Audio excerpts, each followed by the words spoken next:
그러나 이제는 나보다 젊은 자들이 나를 비웃는구나. 그들의 아비들은 내가 보기에 내 양떼를 지키는 개 중에도 둘만하지 못한 자들이니라.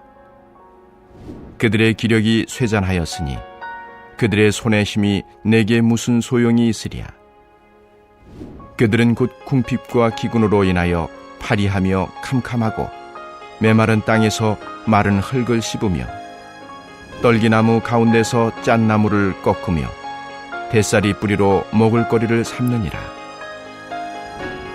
무리가 그들에게 소리를 지르므로 도둑같이 사람들 가운데서 쫓겨나서 침침한 골짜기와 흙구덩이와 바위 굴에서 살며 떨기나무 가운데서 부르짖으며 가시나무 아래 모여 있느니라.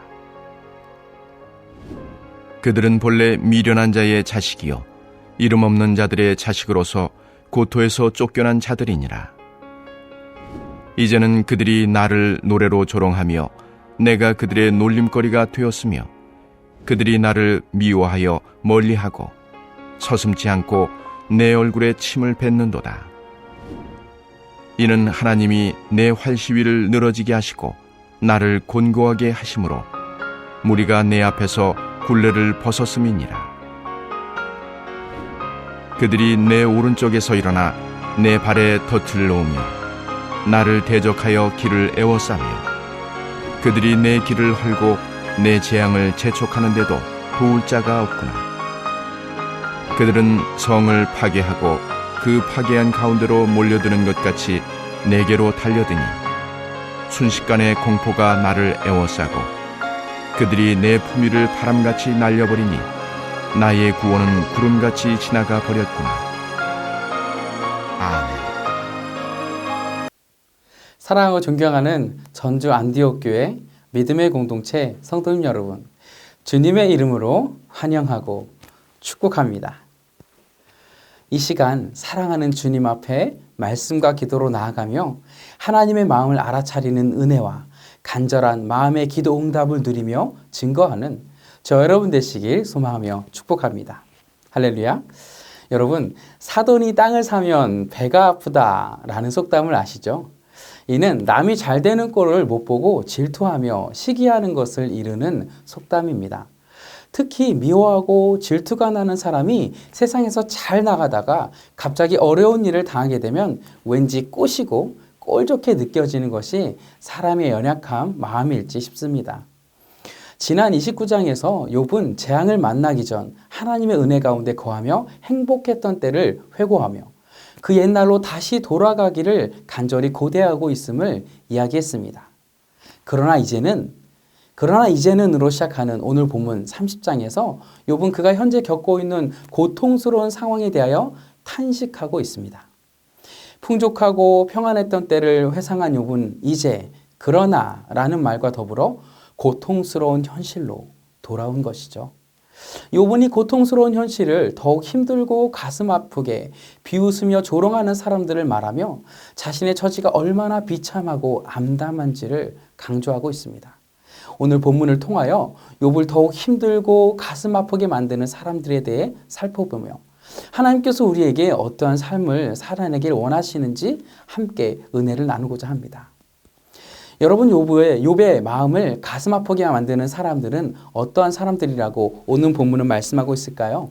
욥기 30장 1절과 9절 말씀입니다. 이 말씀 함께 읽어볼까요? 그러나 이제는 나보다 젊은 자들이 나를 비웃는구나. 그들의 아비들은 내가 보기에 내 양떼를 지키는 개 중에도 둘만하지 못한 자들이니라. 9절 말씀. 이제는 그들이 나를 노래로 조롱하며 내가 그들의 놀림거리가 되었으며. 아멘. 1절과 9절 말씀을 통하여 우리는 욥의 마음을 더욱 고통스럽게 만드는 사람들이 어떤 사람들인지 발견할 수 있습니다. 그들은 욥을 비웃고 조롱하는 젊은 사람들입니다. 젊은 사람들이라는 말은 욥보다 훨씬 나이가 적은 사람들을 의미하겠죠. 이들은 오늘 본문을 보면 당시 무능하고 극빈한 자들의 자녀들이었음을 확인할 수 있습니다. 흠이 욥의 양떼를 지키던 동물인 개와 함께조차도 고용할 수 없었던 무능한 자들의 자녀들입니다. 고대 근동사회에서 이 개라는 단어에 해당하는 히브리어는 악당들과 약하고 가난한 자들을 멸시하는 더럽고 가증스러운 인간들을 나타내는 비속어로 사용되었다고 합니다. 권성징악의 동화집의 이야기들을 살펴보면 가난한 사람들이 서로 돕는 그런 착한 사람들로 자주 등장합니다. 하지만 현실에서는 그렇지 않은 분들도 많이 계시지만 더러는 더욱 몰상식하고 비인간적인 모습을 보이는 사람들도 존재하죠. 오늘 욥은 자신을 비웃고 조롱하는 젊은이들은 다른 이들에게 아무런 도움이 되지 않는 기력이 쇠잔한 사람들이라 말하고 있습니다. 또한 궁핍과 기근 가운데 살아가는 사람들이면서 마을 공동체 밖으로 쫓겨나 짠 나물 풀뿌리를 먹을 정도로 비참하게 살아가는 사람들이라 말합니다. 그런데 이런 사람들이 욥과 같이 부유한 사람이 어찌할 수 없는 재앙을 만나서 자기들과 같은 처지가 되었는데 동정하는 것이 아니라 오히려 손가락질하고 조롱하고 있는 것입니다. 이제 그들보다 더 처참하게 몰락한 욥을 찾아와서 온갖 조롱을 퍼붓고 그것도 모자라 욥의 얼굴에 침을 뱉는 등 갖은 모욕을 주고 있습니다. 이러한 자신을 향한 비난과 조롱을 받는 욥은 얼마나 실망하고 깊이 상심했을까요? 그들은 욥이 자신들을 그토록 사랑으로 물질로 보살펴주고 그들을 베풀어줬건만 그가 몰락하자 하루아침에 등을 돌리고 더욱 조롱과 모욕까지 당하는 이 상황에 욥은 아마도 밀려오는 배신감과 어찌할 바를 몰랐을지도 모르겠습니다. 이들은 왜 이렇게 욥을 조롱하며 비웃는 자리에 섰을까요? 왜냐하면 그들은 하나님을 알지 못했기 때문입니다. 하나님께서 살아계시고 하나님을 경외하는 욥이 자신들을 위해 선행을 베풀었다는 그 사실을 알았더라면 욥을 찾아와서 그렇게까지 가슴 아프게 그 가슴에 비수를 꽂지 않았을 것입니다. 반면에 욥은 그 힘들고 고통스러운 와중에도 하나님을 향한 마음을 버리지 않았습니다. 욥기 30장 11절 욥의 고백을 표준 세번역으로 보면 더욱 잘 이해할 수 있습니다. 하나님이 내 활시위를 풀어버리시고 나를 이렇게 무기력하게 하시니 그들이 곱비 풀린 말처럼 내 앞에서 날뛴다. 아멘. 최선의 공격이 최선의 방어인데 하나님께서 욥의 공격 무기인 활시위를 풀어버리심으로 욥이 화살을 제대로 쏠 수 없을 정도로 자신을 무기력하게 하셨다고 고백합니다. 그러나 욥은 자신을 향하여 퍼부어대는 사람들의 비난과 조롱을 하나님께서 허락하신 것이라고 믿고 그 마음을 버리지 않았습니다. 그는 하나님께서 어떠한 목적이 있으셔서 사람들로 하여금 자신을 조롱하며 조소하도록 허락하셨다고 확신했던 것이죠. 하나님의 허락 아래 그러한 일이 벌어졌다고 하는 것은 두 가지 사실을 내포하고 있는데요. 하나는 하나님이 허락하신 일이기 때문에 아무도 막을 수 없다는 것입니다. 아무도 막을 수 없다. 자신의 앞길을 가로막는 베드로에게 예수님께서 말씀하셨죠. 마태복음 26장 53절 54절 말씀입니다. 너는 내가 내 아버지께 구하여 지금도 12군단 더 되는 천사를 보내시게 하실 수 없는 줄로 아느냐. 내가 만일 그렇게 하면 이런 일이 있으리라 한 성경이 어떻게 이루어지겠느냐 하시더라. 아멘. 예수님이 당신의 길을 막으려고 하는 베드로에게 하나님의 뜻을 이루기 위해 내가 잡히는 것이 옳다라고 하신 것과 같은 상황이죠. 하나님의 허락 아래 있다는 두 번째 의미는 하나님의 허락하신 고난이기 때문에 하나님께서 친히 반드시 건지신다는 것입니다. 왜냐하면 하나님께서는 의인을 악인의 손에 멸망하게 내버려 두실 리가 없기 때문입니다. 그래서 예수님도 십자가의 죽음을 나의 원대로 마옵시고 아버지의 뜻대로 하옵소서 기도하시며 묵묵히 저 여러분을 위해 십자가를 지신 것입니다. 사랑 여러분, 우리의 모습은 어떤가요? 행여나 욥을 조롱하는 젊은이들과 같은 마음을 다른 사람들에게 품지는 않으셨나요?